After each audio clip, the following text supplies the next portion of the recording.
తెలుగు రాష్ట్రాల్లోని మెట్ట ప్రాంతాల్లో వర్షాధారంగా పత్తి విస్తారంగా సాగుతోంది. ప్రస్తుతం కొన్ని ప్రాంతాల్లో అధిక వర్షాలతో పాటు బెట్ట పరిస్థితులు ఉన్నాయి. ఈ సమయంలో పంటలను కాపాడుకునేందుకు ఎలాంటి ఎరువుల యాజమాన్యం పాటించాలో రైతులకు తెలియజేస్తున్నారు ఆదిలాబాద్ కృషి విజ్ఞాన కేంద్ర శాస్త్రవేత్త రఘువీర్.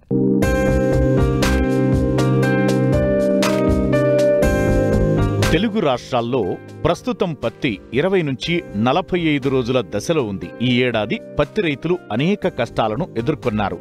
వర్షాలు సకాలంలో కురవకపోవడంతో పత్తిని మొదట విత్తిన రైతులు మళ్లీ విత్తుకోవాల్సి వచ్చింది. కొన్ని చోట్ల వరుసగా కురిసిన వర్షాలకు చాలా వరకు పంట దెబ్బతింది. ప్రస్తుతం కొన్ని చోట్ల అధిక వర్షాలు కురుస్తుండగా మరికొన్ని చోట్ల బెట్ట పరిస్థితులు ఉన్నాయి. ఈ పరిస్థితుల్లో సరైన ఎరువుల యాజమాన్యం చేపట్టాలని సూచిస్తున్నారు ఆదిలాబాద్ కృషి విజ్ఞాన కేంద్రం శాస్త్రవేత్త రఘువీర్. సో మన ఆదిలాబాద్ జిల్లాకు వచ్చేసరికి మనకు ముఖ్యమైన పంటగా పత్తిని సాగు చేయడం జరుగుతుంది. సుమారు 4 లక్షల నుంచి 4 లక్షల ఎకరాల వరకు ప్రతి వానాకాలంలో సాగు చేయడం జరుగుతుంది.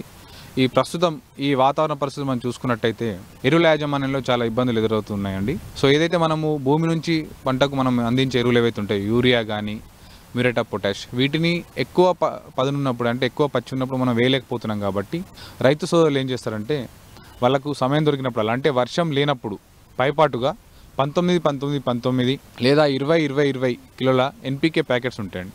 సో ఒక ఎకరానికి 1 కిలో ప్యాకెట్ని 200 లీటర్ల నీటి కలుపుకొని మనము పిచికారీ చేసుకున్నట్టయితే మొక్కకు కావాల్సిన పోషకాలని మొక్క తీసుకొని దాని యొక్క పంట యొక్క ఎదుగుదల బాగుండి మనకు ముందు కాలంలో వచ్చే దిగుబడి కూడా బాగుంటుంది. కాకపోతే దీనికంటే ముందు మనకు అసలు ఎకరానికి మనకు ఒక పత్తి పంటకు ఎంత ఎరువులు అవసరమవుతుందో దానిపైన కూడా ఒక అవగాహన రైతు సోదరులకు ఉంటే బాగుంటుంది. మనకు ఒక ఎకరం పత్తికి మనము 48 కిలోల నత్రజని, 24 కిలోల భాస్వరము మరియు 24 కిలోల పొటాషియాన్ని అందించాల్సి వస్తుంది. అందులో 24 కిలోల భాస్వరం ఏదైతుందో మనము విత్తుకునే సమయంలో డిఏపి లేదా ఎస్ఎస్పి రూపంలో మొక్కకు అనేది మనం ఇవ్వడం జరుగుతుంది.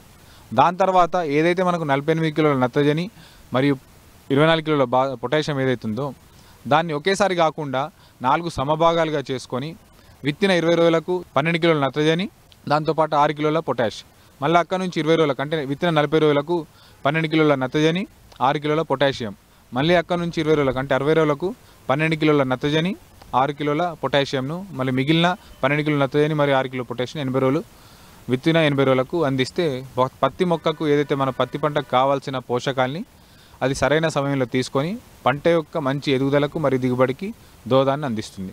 దీంతోపాటు గుర్తుపెట్టుకోవాల్సింది ఏంటంటే మనం సాధారణంగా రైతులు ఈ నత్రజని మరియు పొటాషియంని యూరియా మరియు మ్యూరేట్ ఆఫ్ పొటాష్ రూపంలో అందిస్తారు. కాబట్టి రైతు సోదరులకు అర్థం అవ్వాలంటే 25 కిలోల యూరియా 10 కిలోల పొటాషియం ప్రతి 20 రోజులకు ఒకసారి అందించినట్టయితే మొక్క యొక్క ఎదుగుదల అనేది చాలా బాగుంటుంది. దాంతోపాటు పత్తి పంటలు మనం చూసుకున్నట్టయితే ముఖ్యంగా ఈ సూక్ష్మ పోషకాల లోపాలు కూడా మనకు గమనించడం జరుగుతుందండి.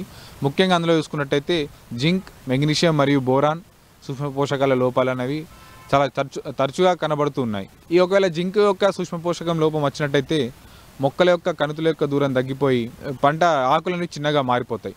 ఇది సాధారణంగా ఎందుకు వస్తుందంటే ఒకే రకమైన పంటను ఒకే నెలలో వేయడం లేదా భాస్వరం యొక్క ఎరువులను అధికంగా వాడడం లేదా సహజంగానే లోపం ఉన్న భూమిలో వచ్చే అవకాశం ఉంటుంది.